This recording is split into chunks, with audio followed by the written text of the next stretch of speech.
चलिए इस कार्यक्रम की शुरुआत करते हैं और पहला सवाल महुआ जी आपसे कर लेते हैं। आप सांसद हैं और सवाल आपसे कर लेते हैं कि 7 दिन हो गए संसद चलते चलते, लेकिन 7 घंटे भी काम नहीं हुआ और बीजेपी के नेता कह रहे हैं कि कांग्रेस पार्टी और INDIA वाले गठबंधन वाले देश को भी हाईजैक करना चाहते हैं।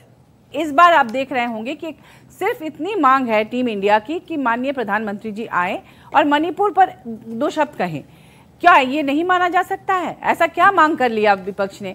और इसी पर 267 के जो नोटिसेस लगातार आ रहे हैं, 50 से ज्यादा, 47, 46 डेली आ रहे हैं, इसके बावजूद आप उस पर बात नहीं कर रहे हैं। अब तो आप नो कॉन्फिडेंस मोशन ले आए हैं। अब तो आए हैं लेकिन डेट अभी तक फाइनल नहीं हुआ। बात आ जाएगी तो बात खत्म हो जाएगी। फिर लोकसभा स्पीकर ने एक्सेप्ट कर लिया तो डेट भी फाइनल हो जाएगा। धीरेन्द्र सिंह जी, मैं आपके पास आता हूं और बड़ा स्पष्ट सवाल है।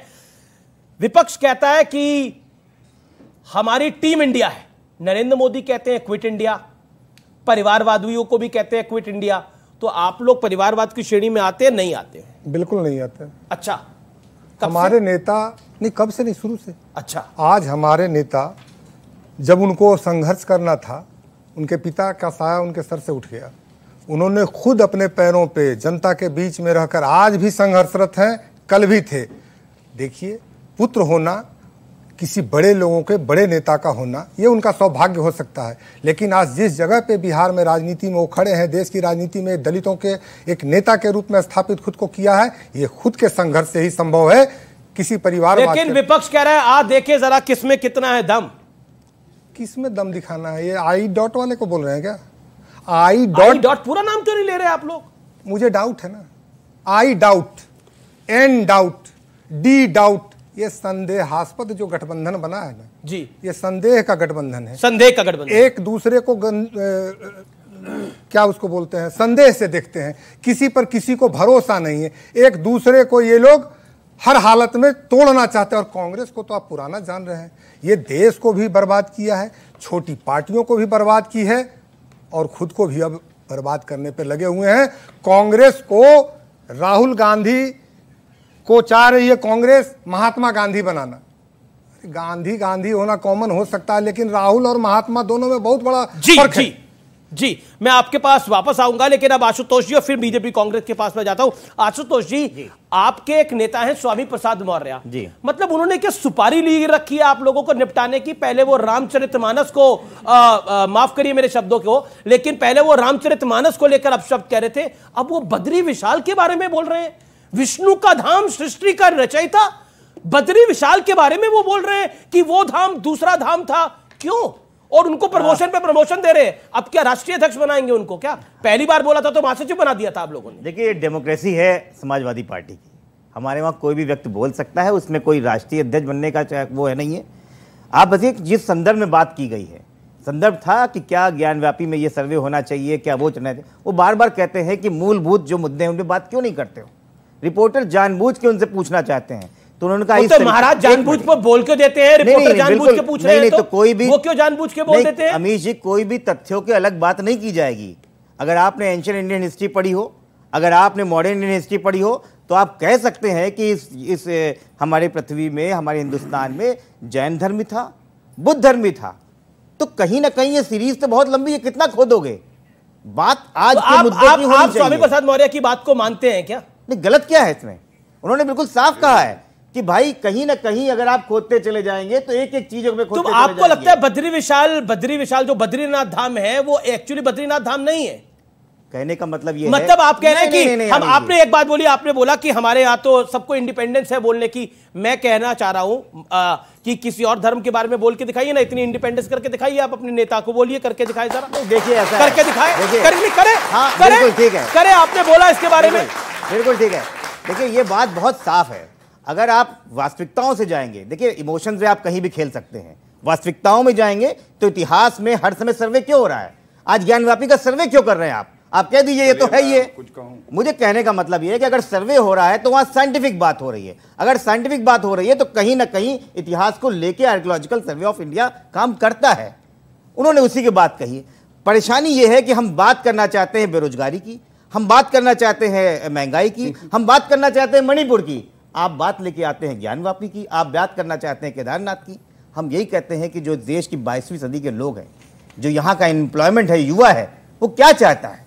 हम क्या चाह रहे हैं संसद में कि प्रधानमंत्री राजस्थान में बोले, लेकिन ठीक है, बहुत सही बात, लेकिन मणिपुर पे बोलने में क्या परेशानी? बिल्कुल सही बात बोली। हम देश के युवा की बात करना चाहते हैं, 22वीं सदी की बात करना चाहते हैं, लेकिन व्यूअर्स, कोई इमारत खड़ी होती है, उसकी जड़ें अगर कमजोर होती हैं तो वो इमारत जितनी ऊंची बना लो, चाहे 1000 मंजिला बना लो, उसका ढहना तय है। जिस व्यक्ति की जड़ें मजबूत नहीं है, वो व्यक्ति ढहना तय है। ऐसे ही संस्कृति है, ऐसे ही देश है और ऐसे ही समाज है।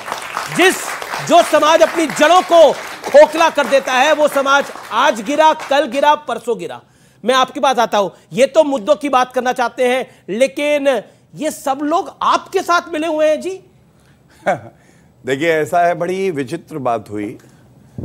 जिन पार्टियों पे जनता का कोई विश्वास नहीं है, वो अविश्वास ला रहे हैं उस व्यक्ति के खिलाफ जिस पे जनता का विश्वास है जी। ऐसा अविश्वास प्रस्ताव क्या होगा? ये गिरेगा ही नहीं, ये दफनाया जाएगा। और साथ में लिख लीजिए अमीर जी, जो थोड़ी बहुत इज्जत बची है इनकी, वो भी दफन हो जाएगी, क्योंकि जनता देख रही है। दूसरी बात मैं आपको बताता हूं। एक तरफ ये लोग कहते हैं कि हम चर्चा करना चाहते हैं, दूसरी तरफ अभी आपने सुना किस तरह से हिंदुओं की भावनाओं को कुचल दो, मिक्सी में डालो, मिक्स कर दो, फलूदा बना दो, कोई दिक्कत नहीं है, हम सेक्युलर है, सेक्युलर। आपने बहुत सही बात कही, एक शब्द मुसलमानों के खिलाफ म बोल के दिखा दे तो मैं अपना नाम बदल दूंगा, नहीं बोल पाएंगे। और ये जो वायरस है, हिंदू नफरत का वायरस, ये आया कहां से, मैं याद दिला देता हूं। एक बात बताइए, ये सवाल मैं आपसे पूछ रहा हूं, ये स्वामी प्रसाद मौर्य आपके साथ थे और इनके पास चले गए हैं, क्या आप लोगों ने जबरदस्ती भेजा है इनके पास? मतलब जब से गए इनका काम खराब कर रहे हैं वो? नहीं, अब आपकी चले अमीर जी, आप तो कहे राहुल गांधी को भी आप ही ट्रेनिंग देके वहां बुलवा रहे हैं, ऐसा है नहीं। देखिए, मैं बताऊं, अखिलेश यादव की खुद की सोच देखिए। अखिलेश यादव ने कहा, रोड पे जाओ, कहीं भी पत्थर रखो, मंदिर बन जाता है, ऐसे हैं हिंदू। हिम्मत है यही बात किसी और धर्म के लिए कह दे? नहीं कह पाएंगे। और स्वर्गीय मुलायम सिंह यादव जी ने क्या कहा था, अगर और कार सेवकों पे गोली चलानी पड़े तो मैं चला देता, क्योंकि हिंदू है। बात आज क्या है, अगर आप चर्चा करना चाहते हैं मणिपुर पे, मैं पत्र लेके आया हूं। देखिए, ये मल्लिकार्जुन खड़गे जी का पत्र हो, नीचे अमित शाह जी का। अमित शाह जी ने क्या कहा, बहुत महत्वपूर्ण है। उन्होंने कहा, रचनात्मक चर्चा होनी चाहिए, जी, दलगत राजनीति से ऊपर उठो, और मैं विनती करता हूं। और आपको मालूम है खड़गे जी ने क्या कहा इस चिट्ठी में? उन्होंने कहा, पहले प्रधानमंत्री जवाब दे, उसके बाद चर्चा होगी। आप बताइए, जो हमारी संसदीय प्रणाली है, आप पहले चर्चा करेंगे, सुझाव देंगे, आलोचना करेंगे, आप बताएंगे क्या कमी है, लेकिन आप चाहते पहले प्रधानमंत्री। ये क्या दिखाता है? ये दिखाता है कि ये महाठगबंधन है, इनको खुद नहीं पता ये क्या जरूरी है। आप कांग्रेस पार्टी एक बात पे अड़ी हुई है कि संसद के अंदर जब तक मोदी नहीं बोलेंगे तब तक काम नहीं बनेगा। मैं एक हिस्ट्री लेकर आया हूं। मणिपुर हिंसा का इतिहास बड़ा पुराना है, 1993 की मैं बात करता हूं। हिंसा हुई थी और 1993 अप्रैल से 1993 दिसंबर तक हुई थी। गृह मंत्रालय का डाटा आप जाके सर्च कर सकते हैं। अच्छा, एक सेकंड। और राजेश पायलट तब गृह राज्य मंत्री थे, उन्होंने जवाब दिया था। और राजेश पायलट मणिपुर भी गए थे, 3.5 घंटे के लिए गए थे। मैं पूरी आइटनरी उनके लेकर आया। कैबिनेट मिनिस्टर नहीं थे, एमओएस होम थे वो, और वो 3.5 घंटे के लिए मणिपुर गए थे। और उन 3.5 घंटों में उन्होंने 2 घंटे एयरपोर्ट में बिताए थे, 1 घंटा लंच किया था, और आधा घंटा क्या किया था मेरी जानकारी में नहीं है। पॉइंट नंबर 2 जो कि बहुत महत्वपूर्ण है, आप इस मामले पे चाहते हैं कि देश के प्रधानमंत्री बोले। क्या आपको लगता नहीं है कि कांग्रेस पार्टी जिस तरह से बीता इतिहास है 1993 से लेकर उसके बाद का, क्या आपको लगता नहीं है सवालों के घेरे में आप भी हैं? अमीश देवगन जी, इन सारी बातों से भारतीय जनता पार्टी की सरकार के इन पापों पर पर्दा नहीं डाला जा सकता। 80 दिन से अधिक हो गए हैं। आइए मणिपुर की गलियों में ले चलता हूं मैं आपको, सुनिए उसकी वेदना, उसकी पीड़ा और उसके ताप को। चीख निकली थी मगर होठों में दब कर रह गई, छटपटाई निर्वस्त्र वो, तड़पी और ढह गई। प्रधानमंत्री जी, 80 दिनों से हम प्रतीक्षा कर रहे हैं। मेरे देश के प्रधानमंत्री जी के पास समय है कि वो अमेरिका की संसद को संबोधित करें, और भारतीय जनता पार्टी के प्रवक्ता कहते हैं देखिए 56 इंची सीनाएं अमेरिका की संसद को संबोधित करते हैं। हमें भी गर्व होता है प्रधानमंत्री जी, लेकिन आपके पास वक्त नहीं है मणिपुर की पीड़ा पर भारत की संसद में विचार व्यक्त करने का। आप बगैर समय के निर्धारित किए हुए अगर नवाज शरीफ को पाकिस्तान जाकर गले लगा सकते हैं, फ्रांस के मैक्रोन को गले लगा सकते हैं, तो मणिपुर के नागरिकों को गले लगाने का समय नहीं है। जब सत्ता की भूख मिटानी होती है तो उत्तराखंड में 3 मुख्यमंत्री बदल देते हैं, गुजरात में 2 मुख्यमंत्री बदल देते हैं, कर्नाटका में 2 मुख्यमंत्री बदल देते हैं, लेकिन मणिपुर के मुख्यमंत्री की कुकर्मों का संज्ञान भी नहीं लेते। प्रधानमंत्री जी जानते हैं आप, और यह आज का प्रश्न नहीं है, वहां की एक वरिष्ठ पुलिस अधिकारी ने उच्च न्यायालय में एफिडेविट फाइल किया था। उसने कहा कि ड्रग माफियाओं को बचाने का काम मणिपुर के मुख्यमंत्री कर रहे हैं। आपके एमएलए यहां आए दिल्ली के दरवाजे पर और कहा प्रधानमंत्री जी मिलने का समय दीजिए, आपने मिलने का समय नहीं दिया। गृह मंत्री मिले रमेश जी, उस विधायक ने क्या कहा? उस विधायक ने कहा कि राज्य प्रायोजित हिंसा वहां कराई जा रही है। प्रधानमंत्री जी उसका संज्ञान नहीं लिया। 4000 ऑटोमेटिक राइफल्स लूटी गई है वहां पर, हिंसा का तांडव है। मिनिस्ट्री ऑफ एक्सटर्नल अफेयर्स के राज्य मंत्री कहते रहे 25 मई से कि प्रधानमंत्री जी मेरा घर स्वाह कर दिया, वहां के उद्योग मंत्री का घर जला दिया, लेकिन प्रधानमंत्री जी आपने संवेदनाएं तक व्यक्त नहीं की। तब यह हृदय हमारा पीड़ा से भर जाता है कि मेरे प्रधानमंत्री आखिर बोलना क्यों नहीं चाहते। आपने इतनी बड़ी कहानी बताई, लेकिन राजेश पायलट वाले मुद्दे पर आपने बिल्कुल चुप्पी साध ली। क्यों नहीं? समाधान के लिए उससे शिक्षा क्या बात करते हैं? क्यों नहीं बात होनी चाहिए? गौरव भाटिया क्या बात करते हैं? गौरव भाटिया प्रेरणा किससे लेते हैं? आपने बोला, आपको निर्विरोध मिला 3 मिनट बोलने के लिए। गौरव भाटिया का जवाब दें। महुआ माझी, देखिए अभी ये मणिपुर की गलियों में ले जा रहे थे, और मैं इतना ही कहूंगा चर्चा होगी, डंके की चोट पे चर्चा नहीं जाना होगी। चाहिए मणिपुर की गलियों मैंने क्या बोला? वहां चर्चा होगी। अब तो ले आए ना अविश्वास प्रस्ताव, चर्चा होगी, पार्लियामेंट में जवाब भी मिलेगा और करारा मिलेगा। लेकिन मैं आइए राजस्थान की गलियों में ले जाना चाहता हूं इनको, क्योंकि इनको वेदना है। एक मुझे बात बताइए अमीर जी, महिला है, हमारी बहन यहां है, महिला की अस्मिता तो अस्मिता है ना।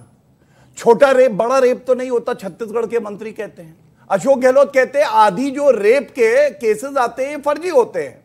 वहां का सिटिंग मंत्री बोलता है, उसने कहा कि हम असफल रहे महिलाओं की अस्मिता बचाने में। और ये मैं एनसीआरबी डेटा लेके आया हूं, इनको जानकारी दे दूं। देखिए मेरे हाथ में है, राजस्थान में 6337 बलात्कार के मामले हैं।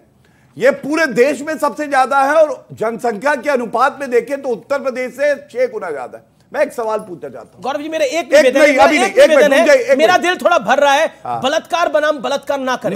नहीं कर रहा, और आप गलत बोल रहे हैं, आप बहुत गलत बोल रहे हैं आज अमीर जी। मुझे दर्द हो रहा है ये सुन के भी।